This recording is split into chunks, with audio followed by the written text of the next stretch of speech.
The morning bell rang at Lincoln Middle School. Students rushed through the hallways with their backpacks and books. They wore clean clothes and new sneakers. Their hair was neat and their faces were bright with energy. Marcus Thompson was different. He walked slowly down the hall. His head was down and his shoulders were bent forward. The other kids moved away from him as he passed by. They did not want to get too close. Marcus wore the same blue shirt he had worn yesterday. It had stains on the front and wrinkles all over.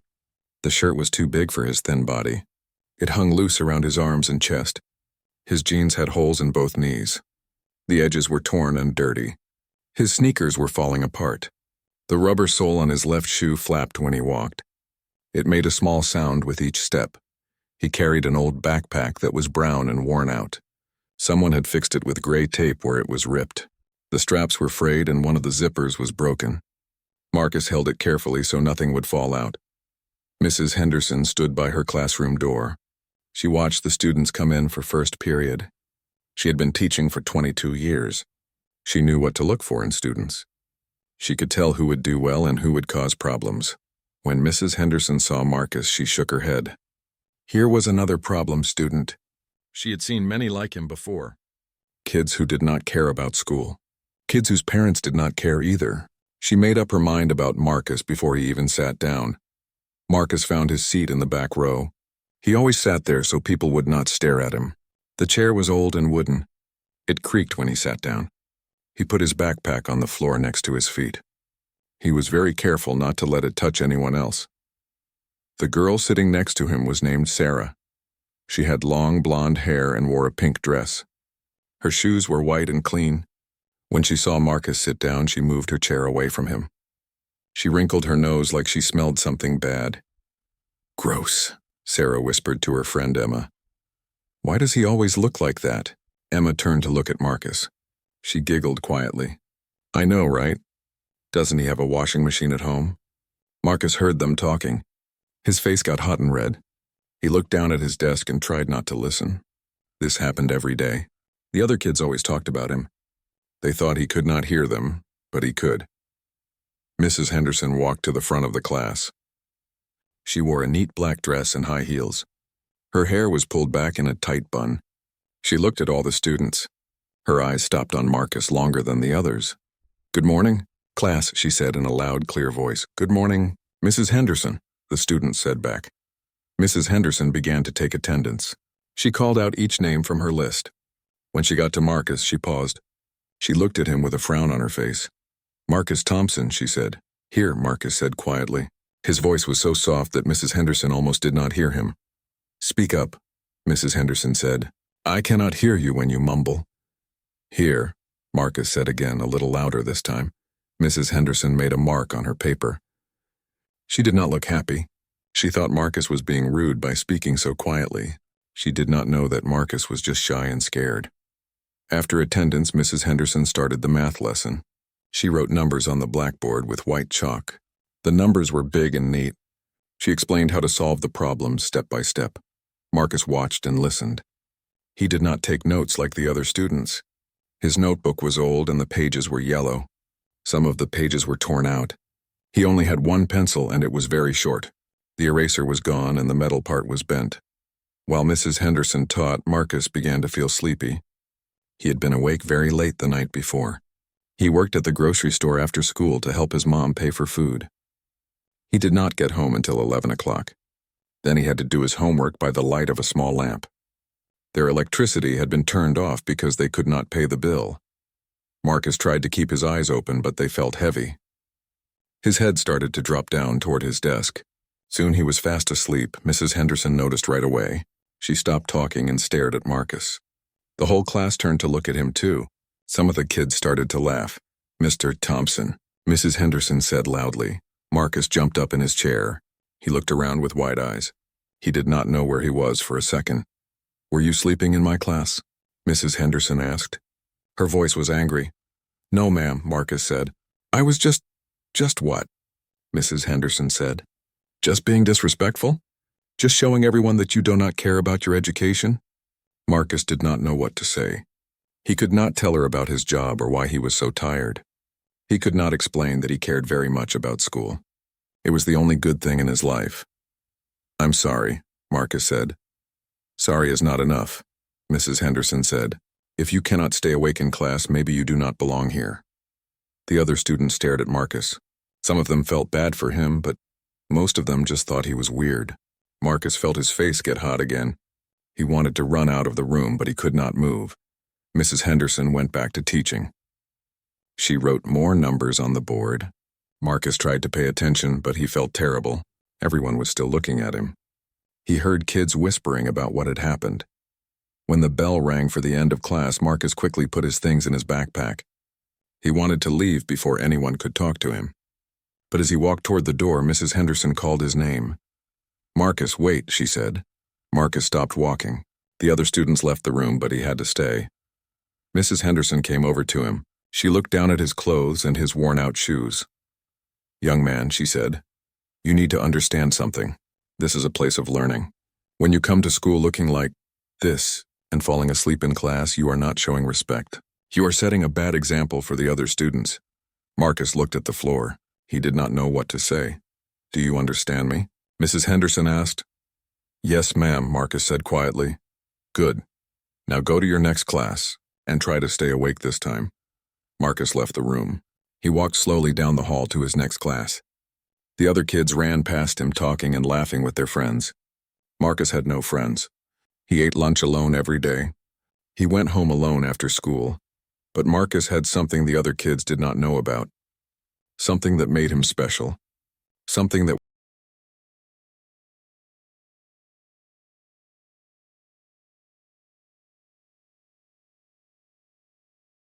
The next morning came too soon for Marcus.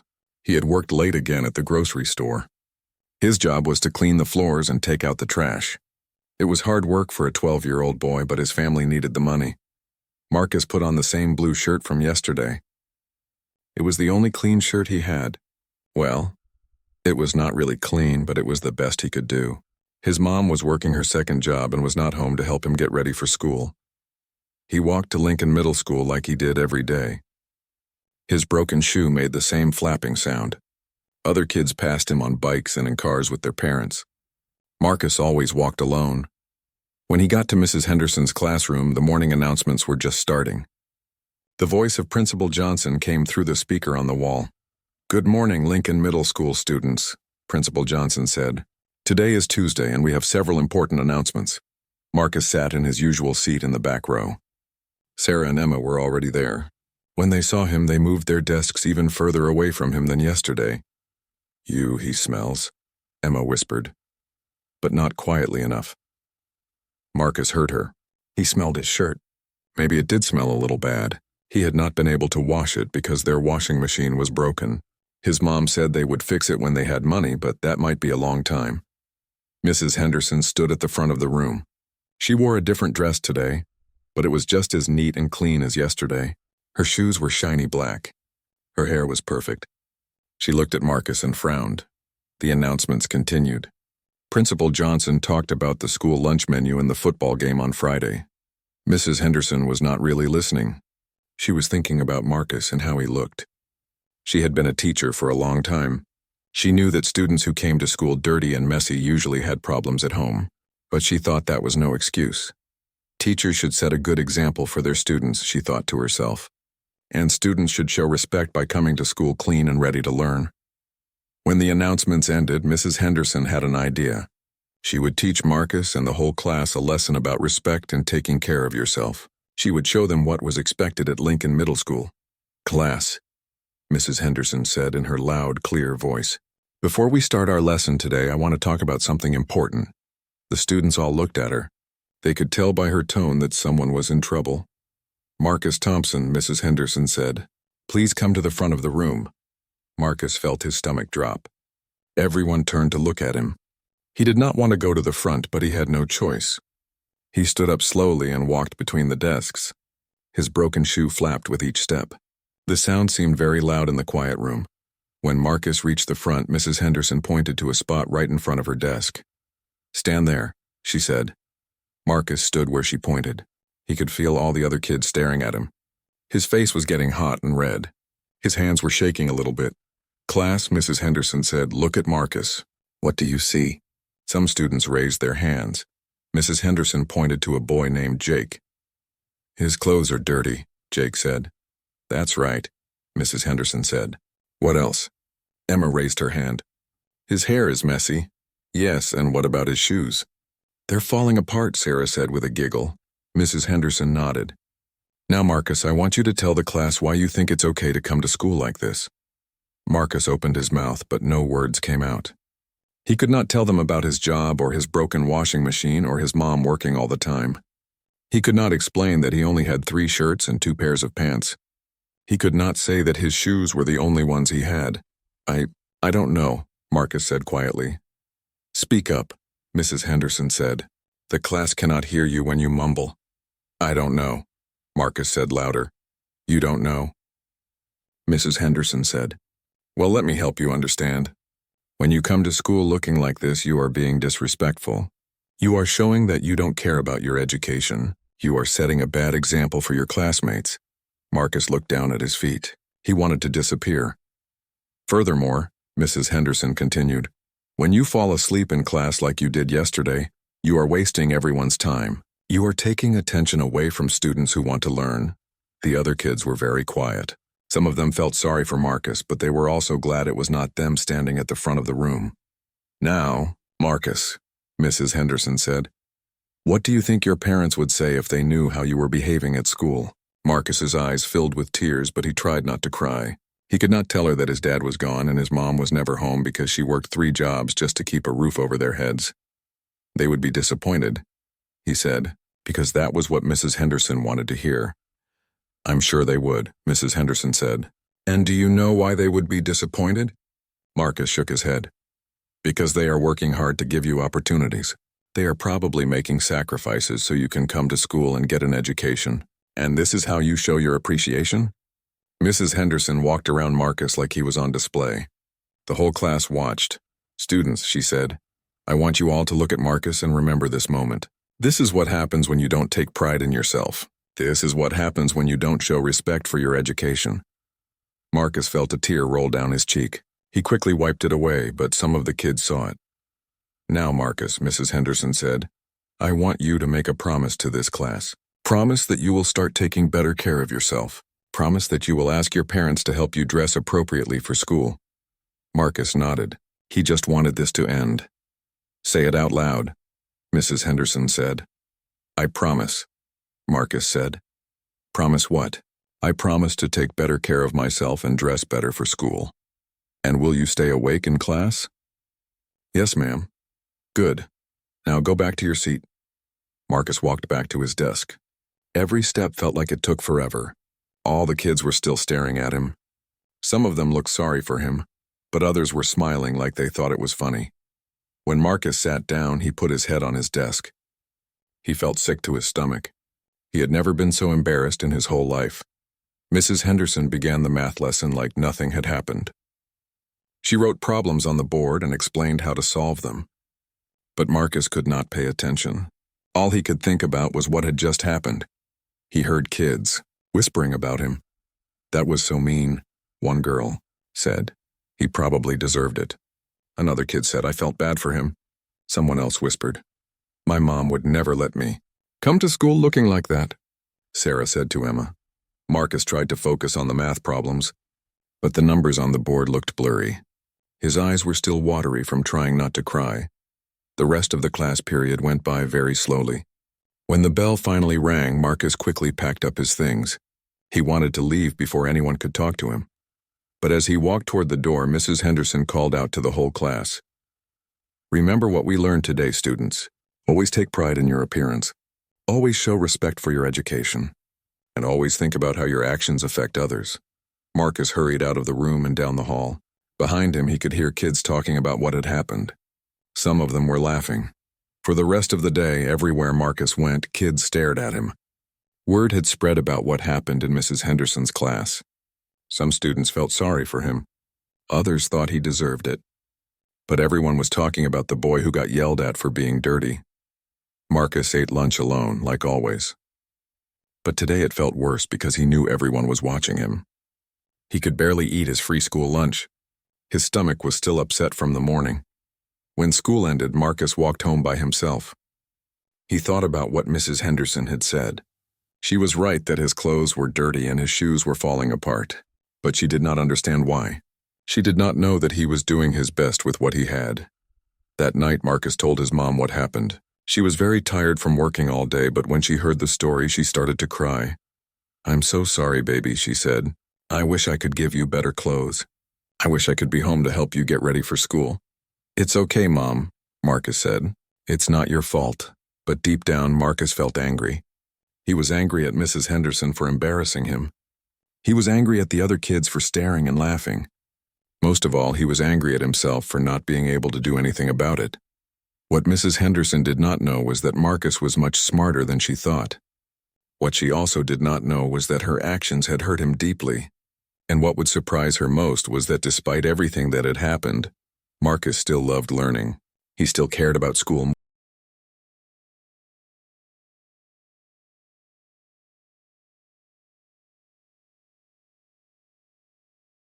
3 weeks had passed since Mrs. Henderson had embarrassed Marcus in front of the whole class. Every day since then, she watched him carefully. She was looking for signs that her lesson had worked. She wanted to see if Marcus would start taking better care of himself, but nothing had changed.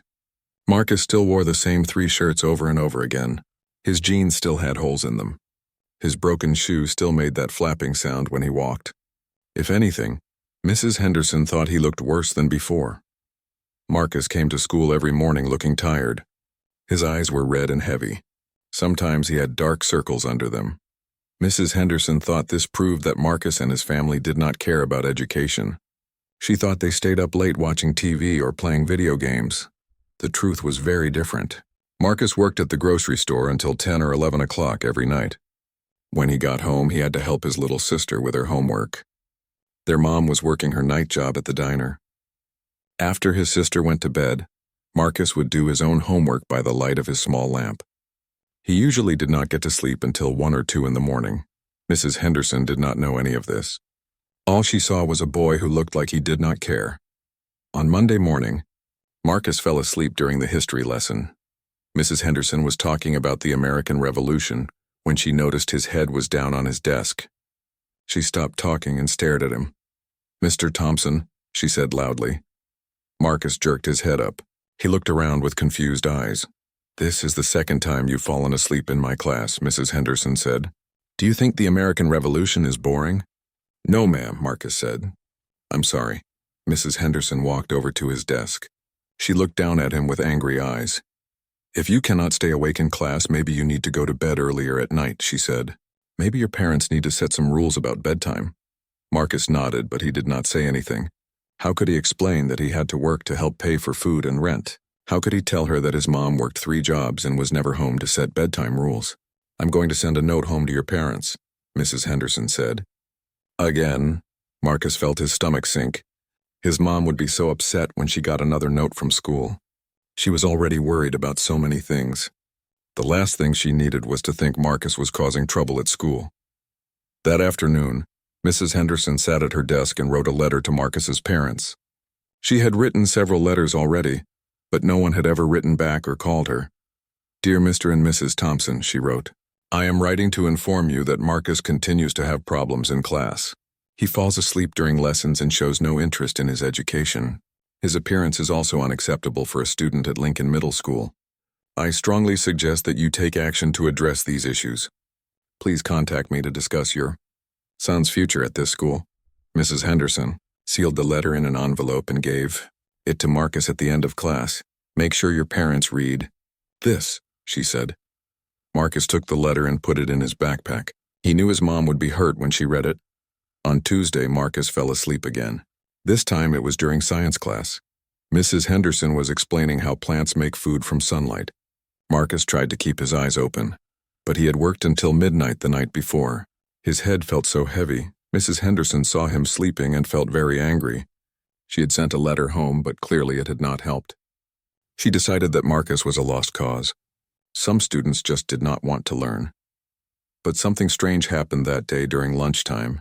Mrs. Henderson was walking through the cafeteria when she saw Marcus sitting alone at a table in the corner.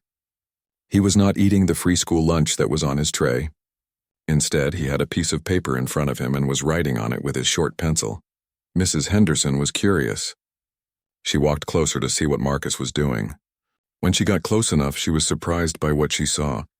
Marcus was working on math problems. But they were not the simple problems from their textbook. They were much harder problems. They looked like the kind of problems that high school students would do. Mrs. Henderson watched as Marcus wrote down numbers and worked through the problems step by step. He did not use a calculator. He did all the math in his head. And he was getting the answers right. Mrs. Henderson was confused. How could a student who slept in class and seemed to not care about school be doing such advanced math problems? She decided to test him. She walked over to his table. "Marcus," she said, "what are you working on?" Marcus looked up, startled. He quickly put his arm over the paper to hide it. "Nothing," he said. "Just homework. Can I see it?" Mrs. Henderson asked. Marcus hesitated, but then he moved his arm. Mrs. Henderson looked at the paper. The math problems were even more complex than she had thought. "Where did these problems come from?" she asked. "I found them in a book at the library," Marcus said quietly. Mrs. Henderson looked at the problems again. She had been teaching math for 22 years, and these problems were difficult even for her. "Can you show me how you solved this one?" she asked, pointing to one of the problems. Marcus looked nervous, but he began to explain. He showed her each step of his solution. His explanation was clear and correct. He understood advanced mathematical concepts that most seventh graders had never even heard of. Mrs. Henderson was amazed, but she was also confused. How could a student who seemed so lazy and unmotivated be capable of this kind of work? She decided that maybe Marcus had copied the answers from somewhere. That would explain it. "Where did you learn to do math like this?" she asked. "I taught myself," Marcus said. "I like math." Mrs. Henderson found this hard to believe. Students who liked math did not fall asleep in math class. Students who were good at math did not look like they did not care about school. "If you're so good at math," she said, "why do you sleep in class? Why don't you participate in discussions?" Marcus looked down at the table. He did not know how to answer. He could not explain that he was tired because he worked every night. He could not say that he was too embarrassed to speak up in class because all the other kids thought he was weird. "I don't know," he said. Mrs. Henderson shook her head. She still thought Marcus was a problem student. Maybe he was good at math, but that did not excuse his behavior in class. "You need to start paying attention in class," she said, "and you need to take better care of yourself." After Mrs. Henderson left, Marcus crumpled up his math paper and threw it away. He felt embarrassed that she had seen it. He did not want anyone to know how much he loved learning. It would just make the other kids tease him more. But Mrs. Henderson could not stop thinking about what she had seen. That afternoon, she went to the cafeteria and looked in the trash can where Marcus had been sitting. She found his crumpled paper and smoothed it out. The math work was definitely Marcus's handwriting. She could tell because it looked the same as the homework he turned in for her class, but the problems he had been working on were much more advanced than anything in their 7th grade textbook. Mrs. Henderson began to wonder if there was more to Marcus than she had thought. But she pushed the thought away. She had been teaching long enough to know that students who did not care about school did not suddenly become math geniuses. Over the next week, Mrs. Henderson continued to watch Marcus closely. She noticed that even though he fell asleep during lessons, he always seemed to know the right answers when she called on him. His homework was always correct, even when it was turned in on wrinkled paper. She also noticed that Marcus never ate his school lunch. He would sit with the tray in front of him, but he would not touch the food. Instead, he would work on math problems or read books that he brought from home. Mrs. Henderson began to wonder why Marcus did not eat. She thought maybe he was picky about food. She did not realize that Marcus often gave his lunch to his little sister because there was not enough food at home for both of them. One Thursday afternoon, Mrs. Henderson decided to give the class a surprise quiz. She wanted to see who had been paying attention during the week's lessons. The quiz had 10 questions about the math concepts they had been studying. When Marcus got his quiz paper, he looked at the questions quickly. They were much easier than the problems he worked on at lunch. He finished the quiz in 5 minutes while the other students were still working on the first question. Mrs. Henderson saw him put his pencil down so quickly and assumed he had given up. She thought he probably did not know any of the answers. "Done already, Marcus?" she asked with a sarcastic tone. Yes, ma'am, Marcus said quietly. Mrs. Henderson collected all the quizzes at the end of class. That evening, she graded them at home. Most of the students had gotten 6 or 7 questions right out of 10. When she got to Marcus's quiz, she expected to see mostly wrong answers. But every single answer was correct. Not only were they correct, but Marcus had shown his work in a way that was clearer and more organized than any of the other students. Mrs. Henderson stared at the quiz for a long time. She was beginning to realize that she might have been wrong about Marcus, but she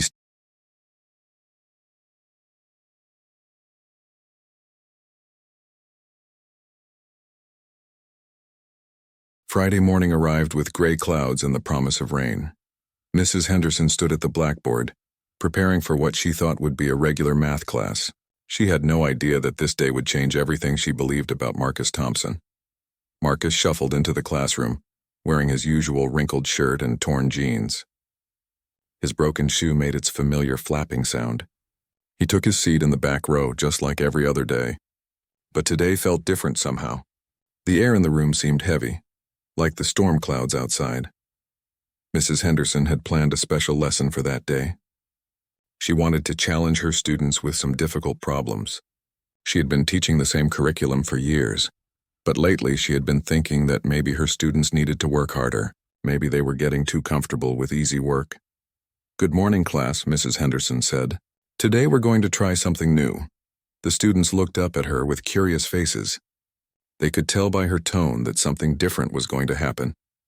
Mrs. Henderson turned to the blackboard and began writing a complex algebraic equation.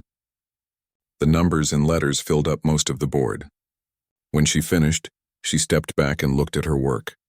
This, she said, pointing to the equation, is the kind of problem that students in high school algebra work on. I want to see if any of you are ready for this level of challenge. The students stared at the board with wide eyes. Most of them had never seen anything so complicated. There were letters mixed in with the numbers. There were fractions and exponents and parentheses everywhere. Sarah raised her hand. Mrs. Henderson, we haven't learned how to do problems like that. I know, Mrs. Henderson said. That's what makes it a challenge. I want you to try your best and see what you can figure out. The students took out their notebooks and pencils. They started copying the problem from the board. Many of them looked confused and worried. Marcus looked at the problem on the board. He had seen equations like this before in the library books he read. He knew how to solve it, but he was not sure if he should try. What if he got it wrong? What if the other kids made fun of him for thinking he was smart?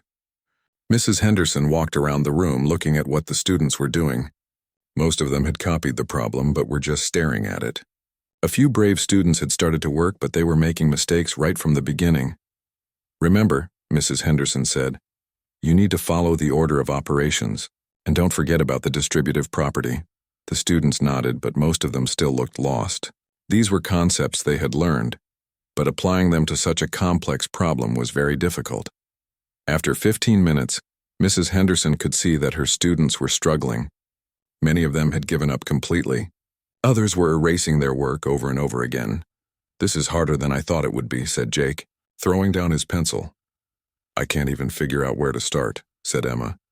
Mrs. Henderson was about to give the class some hints when she noticed something surprising. In the back row, Marcus had his hand raised. He was sitting up straight in his chair, and for the first time all year he looked alert and interested. Mrs. Henderson stared at him for a moment. Marcus never raised his hand in class.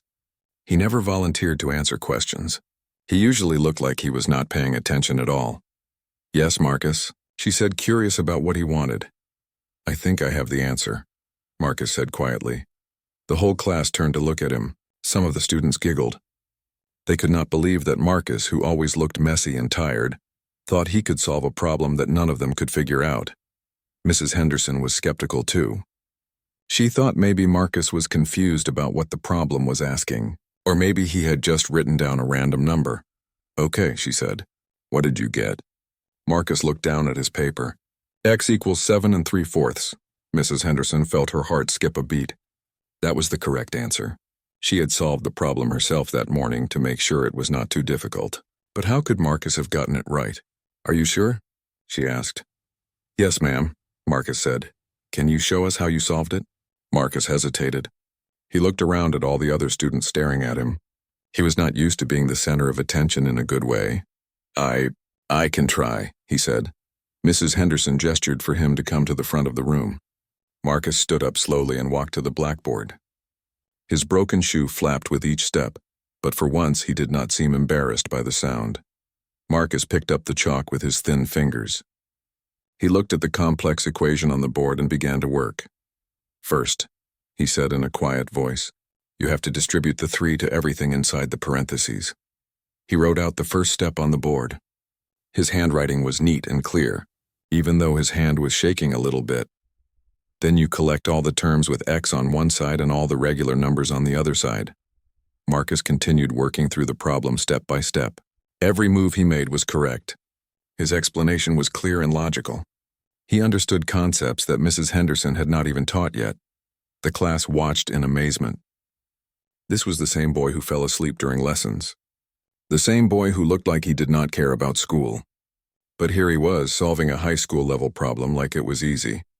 When Marcus finished, he set down the chalk and stepped back from the board. The complete solution was written out clearly for everyone to see. Mrs. Henderson stared at the blackboard. Not only was Marcus's answer correct, but his method was more elegant and efficient than the way she would have solved it. That's exactly right, she said, hardly believing her own words. Marcus looked surprised by her reaction. Is it really? He asked. Yes, it is. Where did you learn to solve problems like this? Marcus looked down at his feet. I read about it in books. I like math. Mrs. Henderson felt her world shifting. Everything she thought she knew about Marcus was wrong. This boy was not lazy or unmotivated. He was brilliant, but she still found it hard to believe. Maybe Marcus had been lucky. Maybe he had seen this exact problem somewhere before. Let me give you another one, she said. Mrs. Henderson quickly wrote an even more difficult problem on the board. This one involved quadratic equations and factoring. It was the kind of problem that even some high school students would struggle with. Can you try this one? She asked. Marcus looked at the new problem. He studied it for a moment, thinking carefully. I think so, he said. This time Marcus worked even faster. He factored the quadratic equation in his head and wrote down the solution steps quickly and confidently. When he finished, he had 2 correct answers. The class was completely silent. Even the students who usually whispered during class were paying attention.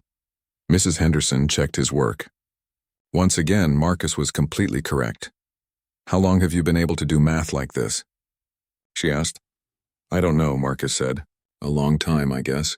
I started reading math books when I was little. What other subjects are you good at? Marcus shrugged. I like reading. And science. And history. Mrs. Henderson felt a mix of emotions washing over her. She was amazed by Marcus's abilities, but she was also starting to feel guilty. She had spent months thinking he was a problem student. She had embarrassed him in front of the class. She had sent negative letters home to his parents. All this time, she had been teaching a student who was more advanced than most high school kids. Marcus, she said, I want you to take your seat. We need to talk after class. Marcus nodded and walked back to his desk. The other students watched him with new respect. They were beginning to see him in a completely different way. For the rest of the class period, Mrs. Henderson could barely concentrate on her lesson. She kept looking at Marcus and wondering what else she had missed about him. How many other students had she misjudged? How many times had she been wrong about a child's potential? When the bell rang, the other students filed out of the room, but Marcus stayed behind as Mrs. Henderson had asked. Marcus, she said when they were alone, I owe you an apology. Marcus looked confused. For what? I have been treating you unfairly. I thought you didn't care about school. I thought you weren't trying. But I was wrong. Marcus did not know what to say. No teacher had ever apologized to him before. I want to help you, Mrs. Henderson continued. A student with your abilities should be in advanced classes. You should be challenged with work that matches your intelligence. I'm okay in regular classes, Marcus said quietly. No, you're not okay. You're bored. That's probably why you fall asleep. The work is too easy for you. Mrs. Henderson sat down at her desk and looked at Marcus carefully for the first time. Really looked at him. Yes, his clothes were worn and wrinkled. Yes, his shoes were falling apart. But his eyes were bright with intelligence. His thin face showed signs of deep thinking. How had she missed it before? Marcus, I want to ask you something, and I want you to be honest with me. Is there a reason why you come to school looking the way you do? Marcus felt his face get hot. Even though Mrs. Henderson was being nice now, he was still embarrassed about his appearance.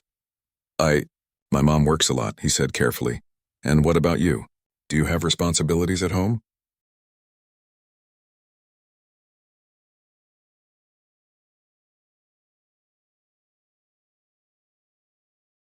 That weekend, Mrs. Henderson could not stop thinking about Marcus. She kept remembering the way he had solved those difficult math problems so easily.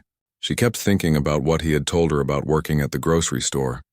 She realized that she needed to learn more about this student she had so badly misjudged. On Saturday morning, Mrs. Henderson drove to Lincoln Middle School, even though it was closed. She used her key to get into her classroom. She wanted to look through Marcus's school records and see what she had missed. Mrs. Henderson went to the file cabinet where student records were kept. She found Marcus's thick folder and spread all the papers out on her desk. What she discovered made her feel even worse about how she had treated him. Marcus's standardized test scores were incredible. In math, he had scored in the 99th percentile every year since 3rd grade. That meant he was better at math than 99 out of 100 students his age. His reading scores were just as high. His science scores were perfect. But it was not just the test scores that amazed Mrs. Henderson. It was the comments from his previous teachers. His 3rd grade teacher had written, "Marcus is the most gifted student I have ever taught. He completes grade-level work in minutes and then asks for more challenging problems. He reads books that are meant for high school students." His 4th grade teacher wrote, "Marcus has an exceptional mind.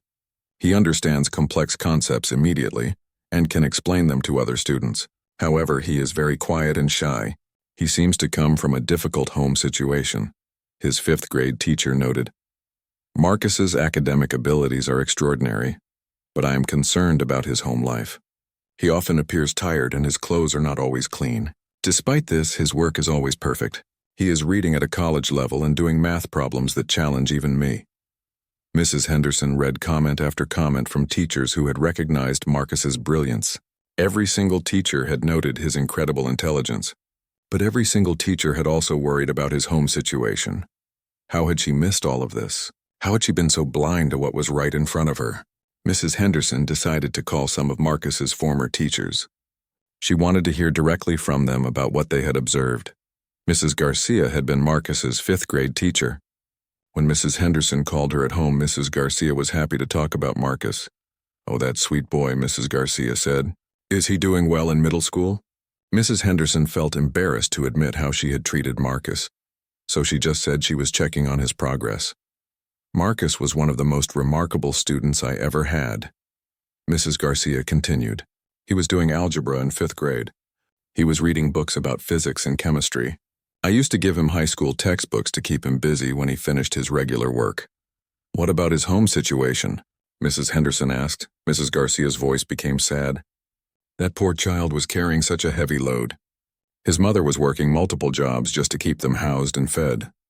Marcus was taking care of his little sister and helping with household responsibilities that no 10-year-old should have to handle." "Did he ever complain?" "Never, not once. Marcus never asked for special treatment or made excuses. He just quietly did whatever was needed. But you could see the exhaustion in his eyes." Mrs. Henderson felt her heart breaking. "What did you do to help him?" "I did what I could," Mrs. Garcia said. "I made sure he had school supplies. I arranged for him to eat breakfast at school. I tried to connect his mother with community resources. But there was only so much I could do." After talking to Mrs. Garcia, Mrs. Henderson called Marcus's 4th grade teacher, Mr. Williams. "Marcus Thompson," Mr. Williams said when she mentioned the name. "That kid was a genius. Absolutely brilliant. But also one of the saddest cases I ever had." "What do you mean?" Mrs. Henderson asked.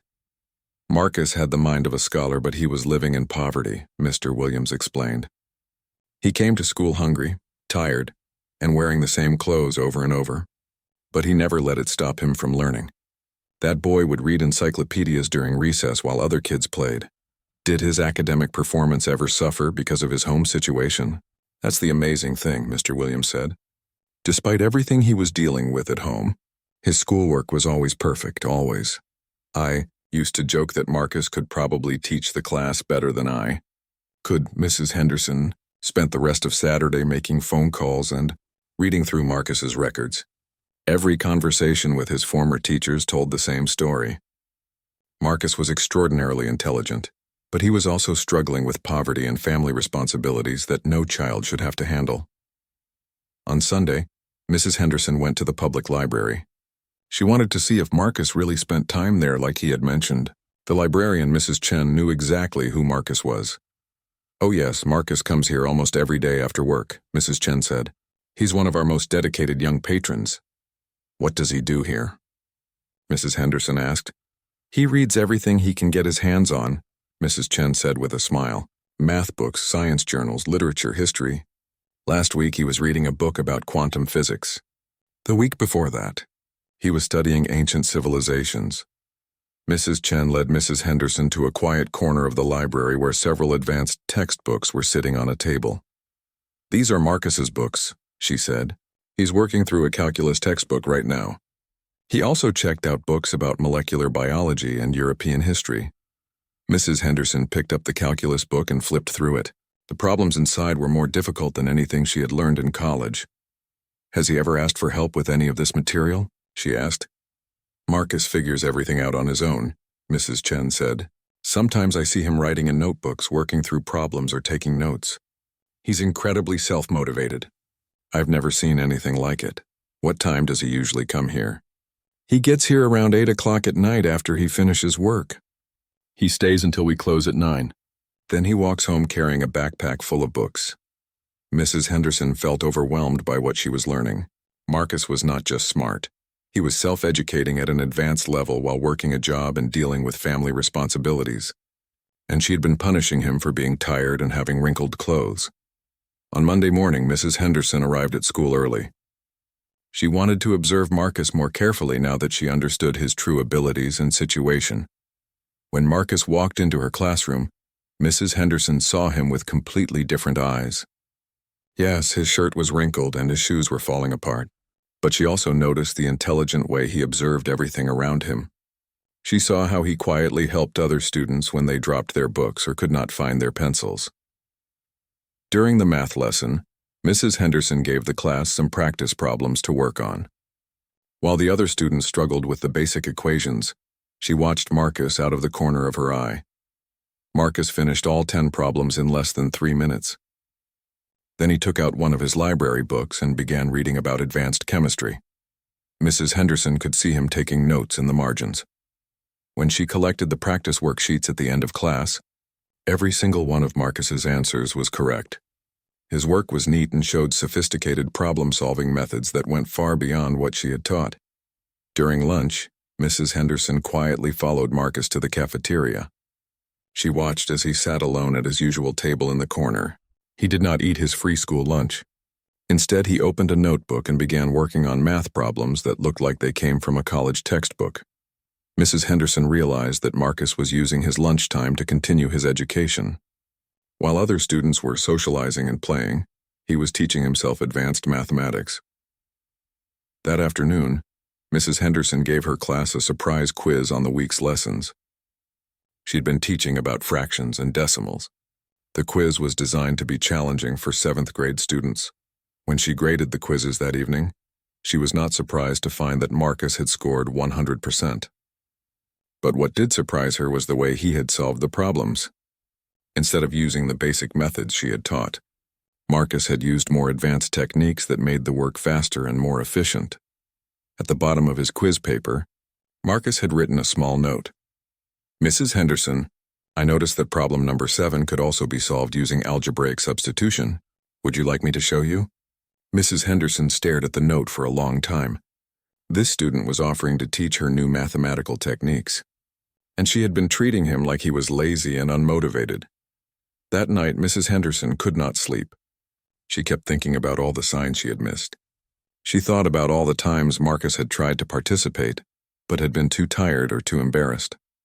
She thought about the brilliant mind that had been sitting in her classroom all year, and how she had almost wasted it. She realized that Marcus was not just gifted, he was exceptionally gifted.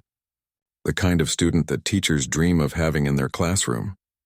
The kind of student who could go on to make important contributions.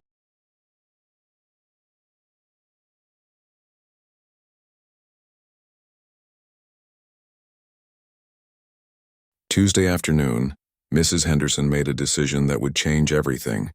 After school ended, instead of going home to her comfortable house in the suburbs, she drove across town to the address listed in Marcus's school records. The drive took her through parts of the city she rarely visited. The neighborhoods got poorer as she drove. Nice houses with green lawns gave way to apartment buildings with broken windows and cracked sidewalks. Mrs. Henderson had lived in this city for 22 years, but she had never seen poverty up close like this. She found Marcus's address on Elm Street. It was a 3-story apartment building that looked like it might fall down. The paint was peeling off the walls. Some of the windows were boarded up with plywood. The front steps were crumbling and had weeds growing through the cracks. Mrs. Henderson sat in her car for a moment, trying to gather her courage. She had never made a home visit like this before. She usually just sent letters home when she wanted to talk to parents, but this felt too important for a letter. She walked up the broken steps to the front door. The mailboxes were rusty and some of them were hanging loose. She found the one that said Thompson, apt 2B, and climbed the narrow stairs to the second floor. The hallway smelled like cooking food and cleaning products. The carpet was old and stained. Some of the ceiling tiles were missing.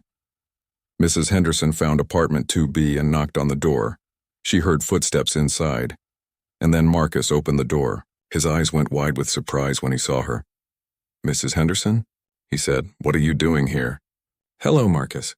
I came to talk to your mother." "Is she home?" Marcus looked nervous. She's sleeping right now. She worked all night at the diner and she has to work again tonight. Could you wake her up?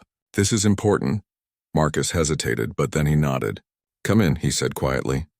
"But please don't be loud. My little sister is doing her homework." Mrs. Henderson stepped inside the apartment and immediately felt her heart sink. The living room was tiny and had almost no furniture. There was an old couch with torn fabric and a small television sitting on a wooden crate. The walls were bare except for a few drawings that looked like a child had made them. A little girl who looked about 7 years old was sitting on the floor next to the couch. She had books and papers spread out around her. She looked up at Mrs. Henderson with big, curious eyes. "Hi," the little girl said shyly. "Are you Marcus's teacher?" "Yes, I am." "What's your name?" "I'm Sophia. Marcus helps me with my homework every day when he gets home from work." Mrs. Henderson looked around the apartment more carefully. The kitchen was just a few steps away from the living room. It had an old refrigerator, a small stove, and a sink. The cabinets looked like they had been painted many times but were still showing their age. "I'll go get my mom," Marcus said. He disappeared down a short hallway. While she waited, Mrs. Henderson noticed more details about the apartment. The windows had thin curtains that let in most of the light from the street. There was no dining table, just the couch and a small coffee table made from a wooden crate. In one corner, she saw a mattress on the floor with blankets folded neatly on top of it. "Is that where you sleep?" she asked Sophia. Sophia nodded. "Marcus sleeps there too. Mama sleeps in the bedroom." Mrs. Henderson realized that this tiny apartment was home to 3 people. Marcus and his little sister shared a mattress on the living room floor. A few minutes later, Marcus came back with his mother. Mrs. Henderson was shocked by how young she looked. Marcus's mother could not have been more than 30 years old, but she looked exhausted. Her hair was pulled back in a ponytail and she wore old jeans and a faded t-shirt.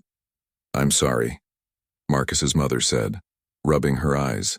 "I'm Maria Thompson." Marcus said, "You're his teacher?" "Yes, I'm Mrs. Henderson. I teach Marcus's math class." "I'm sorry to wake you up." "It's okay," Maria said, though she swayed a little bit like she was still very tired. "Is Marcus in trouble? Did he do something wrong?" Mrs. Henderson looked at Maria's worried face and realized that she expected bad news. Parents in this neighborhood probably only heard from teachers when their children were in trouble. "No," Mrs. Henderson said quickly. "Marcus is not in trouble. Actually, I came here because I've discovered that Marcus is an exceptional student. He's incredibly gifted." Maria looked confused. "Gifted?" "Yes, he's been solving advanced math problems in my class. Problems that high school students would find difficult. I think Marcus might be one of the smartest students I've ever taught." Maria looked at Marcus with surprise and pride. I always knew he was smart. Even when he was little, he would figure out things that I couldn't understand. Can we sit down and talk? Mrs. Henderson asked. Maria gestured to the old couch. Mrs. Henderson sat down carefully, trying not to think about how different this was from her own comfortable living room at home. Mrs. Thompson, Mrs. Henderson began, I need to apologize to you. I've been treating Marcus unfairly at school. I thought he was lazy because he sometimes falls asleep in class. I thought he didn't care about school because his clothes are not always clean. Maria's face got red with embarrassment. I try to keep his clothes clean, but our washing machine is broken, and I work so many hours that sometimes I don't have time to help him get ready for school. How many jobs do you have? Mrs. Henderson asked gently. 3, Maria said. I clean offices in the morning, I work at a restaurant during lunchtime, and I work at the diner at night. Sometimes I pick up extra shifts on weekends. Mrs. Henderson felt her throat get tight. That must be very difficult. We do what we have to do, Maria said. After Marcus's father left, it was just me and the kids. I never finished high school, so I can't get better jobs. But I work hard to make sure we have a place to live and food to eat. What about Marcus's job? Maria looked down at her hands. He started working at the grocery store 6 months ago. I didn't want him to, but we were about to get evicted from this apartment. We needed the extra money. Mrs. Henderson looked over at Marcus, who was helping Sophia with her math homework on the floor. She could see him explaining fractions to his 7-year-old sister with the same patient voice he had used to solve the algebra problem in class. How many hours does Marcus work? Mrs. Henderson asked. 4 or 5 hours every day after school, sometimes more on weekends. He gives me most of the money, but I let him keep a little bit to buy school supplies and library fines. Library fines? Marcus looked up from helping Sophia. Sometimes I keep books too long because I want to finish reading them, he said. The fines are only 25 cents, but they add up. Mrs. Henderson felt like crying. This brilliant boy was paying library fines out of his grocery store wages so he could continue learning. Marcus, she said, what time do you usually get home from work? Around 10:30 or 11, Marcus said. Then I help Sophia with her homework and do my own homework. What time do you go to bed? Maybe 1 or 2 in the morning. Sometimes later if I have a big project. Mrs. Henderson did some quick math in her head. Marcus was getting maybe 4 or 5 hours of sleep each night. No wonder he fell asleep in class. And you walk to school every morning? She asked. Yes, ma'am. It takes about 20 minutes. Mrs. Henderson realized that Marcus's day started at 7 in the morning and ended at 2 in the morning. He was working, studying, and taking care of his family with almost no rest. Mrs. Thompson, she said to Maria, I want to help Marcus. He has incredible abilities that could take him to college and beyond. But he needs support to reach his potential. I want to help him too, Maria said, and tears started forming in her eyes. But I don't know how. I barely know how to help Sophia with her homework, and Marcus is already smarter than me. Mrs. Henderson looked around the apartment again. She noticed that despite how poor they were, everything was clean and organized. The few clothes she could see were washed and folded neatly. Sophia's homework papers were organized carefully. This was a family that was trying their best with very little. Can I ask you about Marcus's school supplies? Mrs. Henderson said. He tries to make them last all year, Maria said. Sometimes I find him using a pencil that's so short he can barely hold it. But he won't ask for a new one because he knows money is tight. Mrs. Henderson remembered Marcus's short pencil and his torn notebook. She thought about her own supply closet at school, full of extra materials that she had never thought to share. What about his clothes? Maria's face got red again. I know his clothes don't look good. I try to wash them by hand in the sink, but without a washing machine, it's hard to get them really clean. And he's growing so fast that his pants are getting too short. Mrs. Thompson, Mrs. Henderson said softly, you're doing an amazing job raising your children under very difficult circumstances. Marcus and Sophia are both polite, hardworking, and kind. That's because of your influence, Maria started to cry quietly. I just want them to have better opportunities than I had. I want them to finish school and go to college. That can happen, Mrs. Henderson said, especially for Marcus. But he's going to need help. What kind of help? Mrs. Henderson thought carefully before she answered. She was beginning to form a plan, but she needed to be careful not to make promises.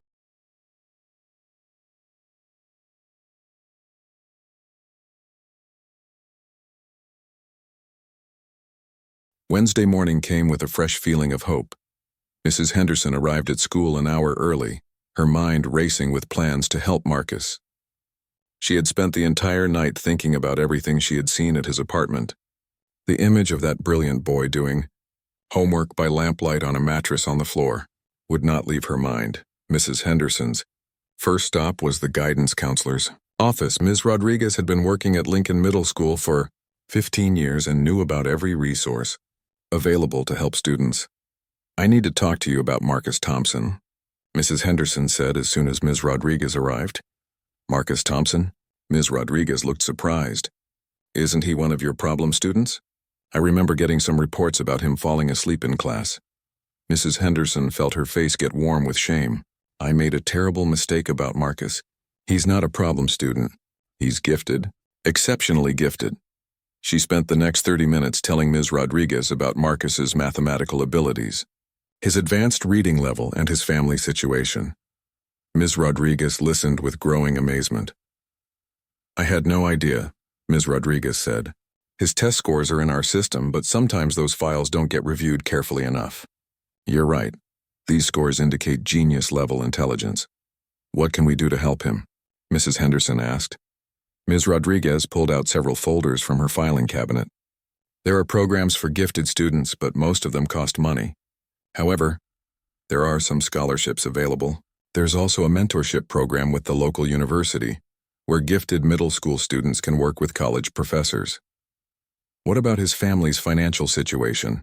"There are community organizations that help families in need. I know of a group that provides school clothes and supplies. There's also a food bank that delivers groceries to families, and there might be ways to help his mother find better employment." Mrs. Henderson felt hopeful for the first time in weeks. "How do we get started?" "First, we need to get Marcus tested officially for the gifted program. Then we need to meet with his mother to discuss all the available options." That morning, Mrs. Henderson approached her math class differently than she ever had before. When Marcus walked in wearing his usual wrinkled shirt, she saw him as the brilliant student he was, not as a problem to be solved. "Good morning, everyone," she said. "Today I want to share something exciting with the class." The students looked at her with curiosity. Mrs. Henderson walked over to Marcus's desk. "Class, yesterday Marcus solved some very advanced math problems. Problems that most high school students would find difficult. I want everyone to know that we have a mathematical genius sitting right here with us." Marcus looked up at her with surprise. The other students turned to stare at him, but this time their expressions were different. Instead of looking at him with judgment, they looked at him with respect. Sarah, who had always avoided sitting near Marcus, raised her hand. "Really? Marcus is a genius?" "Yes," Mrs. Henderson said firmly, "and I owe Marcus an apology. I made assumptions about him that were completely wrong. I judged him by his appearance instead of recognizing his incredible abilities." She looked directly at Marcus. "Marcus, I am sorry for the way I treated you. You deserved better from me and from this school." Marcus's eyes filled with tears, but they were good tears. For the first time in months, he felt like someone truly saw him for who he was. "Now," Mrs. Henderson continued, "I want everyone in this class to understand something important. We should never judge people by how they look or where they come from. We should judge people by their character and their actions. Marcus has shown more dedication to learning than any student I've ever taught." Emma raised her hand. "Mrs. Henderson, can Marcus help us with our math homework?" "I'm really struggling with fractions," Mrs. Henderson smiled. "That's a wonderful idea. Marcus, would you be willing to help your classmates when they have questions?" Marcus nodded eagerly. He had always wanted to help other students, but he had been too shy and embarrassed to offer. During lunch that day, something amazing happened.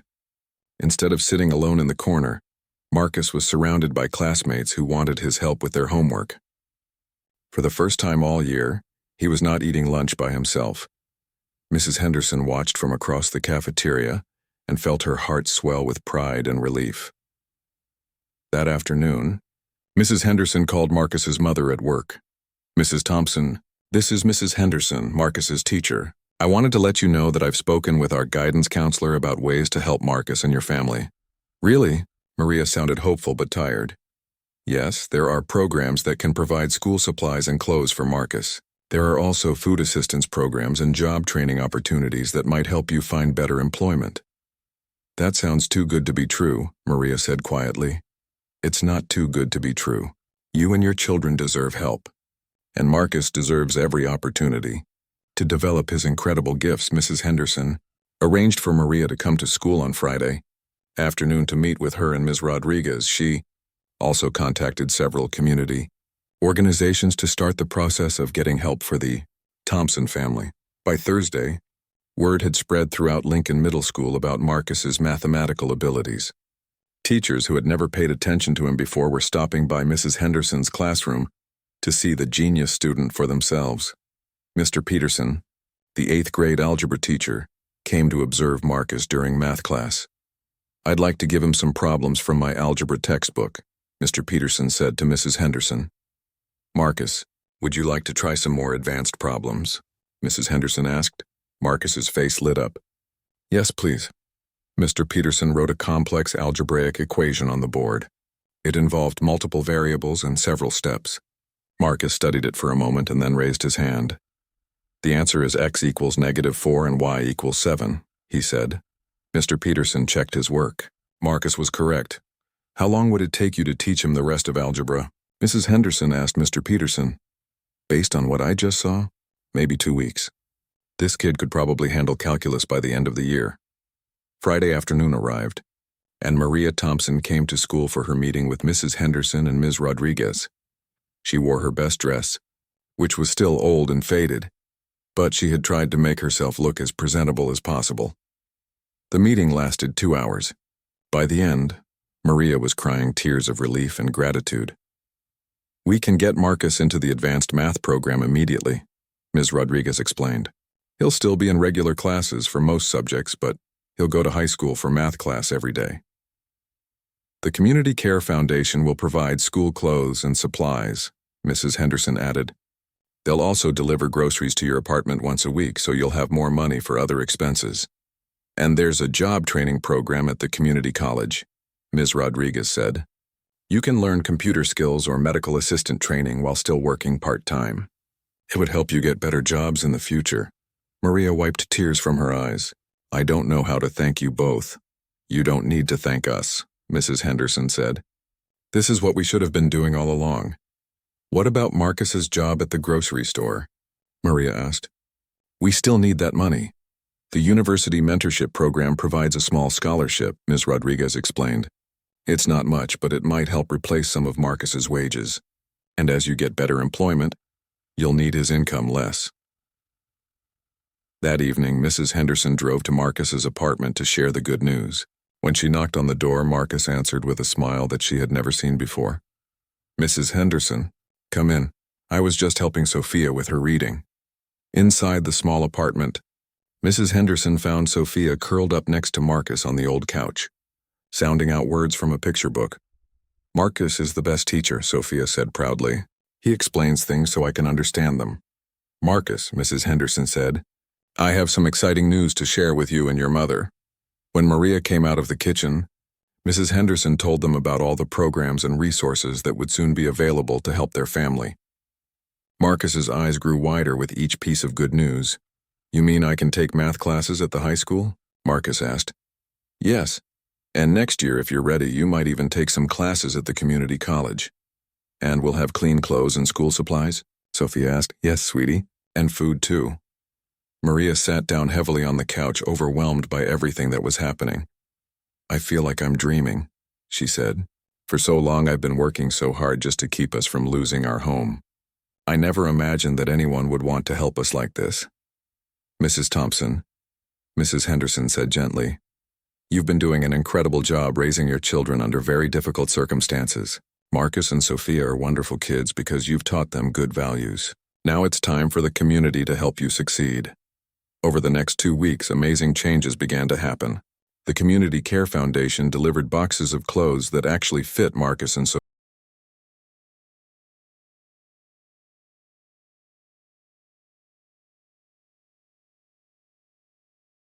Six months had passed since that day when Marcus solved the algebra problem that changed everything. Spring had arrived at Lincoln Middle School, and with it came a transformation that no one could have imagined. Marcus walked through the hallways with his head held high. He wore clean clothes that fit him properly. His new shoes made no sound as he walked. But the biggest change was in his eyes. They sparkled with confidence and hope instead of tiredness and shame. Other students greeted him as he passed. "Hi, Marcus," called Sarah, who now considered him one of her friends. "Are you ready for the math competition today?" Marcus smiled and nodded. He was representing Lincoln Middle School in the regional mathematics competition. He would be competing against the best math students from high schools across the state. Mrs. Henderson watched Marcus interact with his classmates and felt a deep satisfaction. The shy, exhausted boy who used to hide in the back of her classroom had become a confident young scholar who helped other students and participated eagerly in class discussions. But the changes went far beyond Marcus himself. Sophia Thompson, Marcus's little sister, was now thriving in second grade. With better nutrition, clean clothes, and her big brother available to help with homework, she was showing signs of being academically gifted too. Her teacher had already mentioned that she might be reading at a fourth grade level. Maria Thompson had completed her medical assistant training program and now worked at a local clinic during regular daytime hours. For the first time in years, she was home in the evenings to have dinner with her children and help them with their schoolwork. The stress lines around her eyes had begun to fade. "Mrs. Henderson," Marcus said as he entered her classroom that morning, "I wanted to show you something." He pulled a letter out of his backpack and handed it to her. The letter had read, "State University Mathematics Department." Mrs. Henderson read the letter with growing excitement. "Marcus, this is incredible. They want you to participate in their summer program for gifted students? It's a 6-week program where I can take college-level calculus and physics classes," Marcus explained excitedly. "And they're offering me a full scholarship, including room and board. Your mother must be so proud." She cried when I showed her the letter, Marcus said with a grin. Good tears, though. The summer program at State University was just one of many opportunities that had opened up for Marcus. He had already been accepted into the district's most advanced high school for gifted students. Several universities had contacted him about early admission programs. A local technology company had offered him a paid internship. But perhaps most importantly, Marcus had become a mentor for other students who were struggling academically or socially. Every Tuesday and Thursday after school, Marcus volunteered in the elementary school's after-school tutoring program. He worked with students who were having trouble with math and reading, many of them from low-income families like his own. "Marcus has a special way of explaining things," said Mrs. Jackson, the elementary school principal. "He never makes the kids feel stupid when they don't understand something. He just finds different ways to help them learn." Mrs. Henderson often stayed after school to watch Marcus work with the younger students. She marveled at his patience and kindness. Despite everything he had been through, Marcus had no bitterness or anger. Instead, he used his experiences to help other children who were facing similar challenges. "Why do you think it's important to help these kids?" Mrs. Henderson asked him one afternoon. "Because I know what it feels like to think you're not smart enough," Marcus replied. "I know what it's like when adults give up on you before you even have a chance to show what you can do. I don't want any kid to feel that way." The regional mathematics competition was held on a Saturday morning at the State University. Marcus was the youngest competitor by 3 years. Most of the other students were high school seniors who had been preparing for college-level mathematics for years. Mrs. Henderson drove Marcus to the competition, along with his mother and Sophia. As they walked into the large lecture hall where the competition would be held, Marcus looked around at all the older students with their calculators and thick textbooks. "Are you nervous?" Mrs. Henderson asked quietly. "A little," Marcus admitted, but also excited. "This is what I've been dreaming about for so long." The competition consisted of 3 parts: basic algebra problems, advanced calculus problems, and creative problem-solving challenges. Students had 4 hours to complete all 3 sections. Marcus worked steadily and calmly through each section. While other students frantically flipped through reference books and used complex calculators, Marcus solved most problems in his head, showing his work clearly and methodically. When time was called, Marcus had completed every single problem. Many of the older students had left several questions blank. The results were announced 2 hours later. Marcus had not only won the competition, he had achieved a perfect score. No student in the 15-year history of the competition had ever earned 100%. "Ladies and gentlemen," announced the competition director, "this year's winner is Marcus Thompson from Lincoln Middle School." Marcus is only 12 years old, making him the youngest winner in our competition's history. The audience erupted in applause. Marcus walked to the front of the room to accept his trophy, his face glowing with pride and joy. Mrs. Henderson, his mother, and Sophia were all crying tears of happiness. But the best part came when Marcus was asked to give a short speech to the audience. "Thank you for this honor," Marcus began, his voice clear and confident. "6 months ago, I didn't think I would ever have opportunities like this.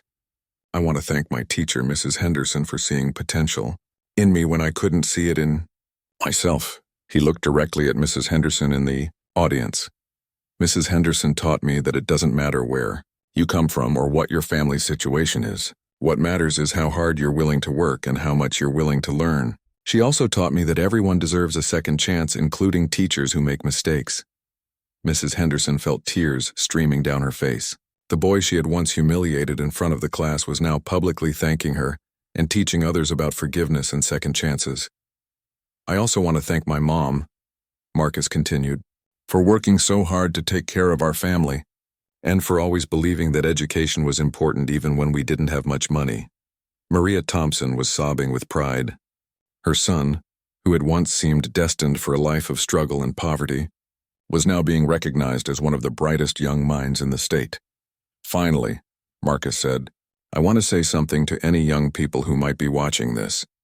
If you're struggling in school, or if adults have told you that you're not smart enough, don't give up. Keep learning, keep trying, and find adults who believe in you. Your circumstances don't define your potential." The standing ovation that followed lasted for 5 minutes. That evening, the local news ran a story about Marcus's victory. The headline read, "From Poverty to Prodigy, Local Student Overcomes Challenges to Win State Math Competition." But for Mrs. Henderson, the real victory was not the trophy or the news coverage. The real victory was seeing Marcus believe in himself. 3 months later, Mrs. Henderson received news that Marcus had been accepted into a special program that would allow him to graduate from high school in 2 years and enter university at age 14. Multiple universities were offering him full scholarships. But Marcus had also made another decision.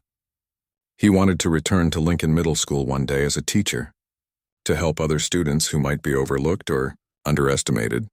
"I want to be the kind of teacher you became," he told Mrs. Henderson. "The kind of teacher who sees possibilities instead of problems." Mrs. Henderson had been teaching for 23 years now, but she knew that Marcus had taught her more than she had taught him. He had taught her about resilience, about the dangers of assumption, and about the incredible power of believing in a child's potential. The Marcus Thompson Scholarship Fund was established at Lincoln Middle School to help other students from low-income families access educational opportunities. Mrs. Henderson served on the selection committee, always looking for students who might be hiding extraordinary gifts behind difficult circumstances. Every year on the anniversary of the day, Marcus solved his first algebra problem in her class. Mrs. Henderson told his story to her new students. She wanted them to understand that intelligence and potential come in many forms, and that their job as students was to never give up on learning. And every year, she looked out at her classroom full of young faces and wondered which one of them might be the next Marcus Thompson. Brilliant, determined, and just waiting for someone to recognize their extraordinary gifts. Marcus Thompson went on to become one of the youngest students ever admitted to MIT, where he studied advanced mathematics and theoretical physics. But he never forgot his promise to return to Lincoln Middle School as a teacher. And Mrs. Henderson never forgot the lesson that a 12-year-old boy in torn clothes had taught her. That every child